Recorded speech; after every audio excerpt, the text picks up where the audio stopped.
সেই স্বাধীনতা ছিল মূলত আমাদের মুসলমানদের সর্বশেষ স্বাধীনতা।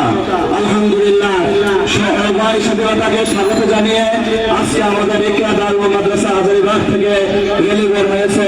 এজন্য যারা এই র্যালির সাথে যোগ দিয়েছে, মাদ্রাসার ছাত্র, স্টাফ এবং জনসাধারণ যারা যোগ দিয়েছেন, সকলকে আমি জানাই আন্তরিক শুভেচ্ছা। রব্বুল আলামিন বলেন, ওয়া তাসিমু বিহাবলিল্লাহি জামিআ, তোমরা সকলে আল্লাহ তাআলার এই কোরআনকে আঁকড়ে ধরো, এই রশিকে আঁকড়ে ধরো, এই রশির সঙ্গে সবাই যুক্ত থাকো, তাহলে স্বাধীনতাকে তোমরা অক্ষুণ্ণ রাখতে পারবে এবং সেই স্বাধীনতার উপর ভিত্তি করে ইসলামের সমস্ত ভিত্তি তোমরা স্থাপন করতে পারবে।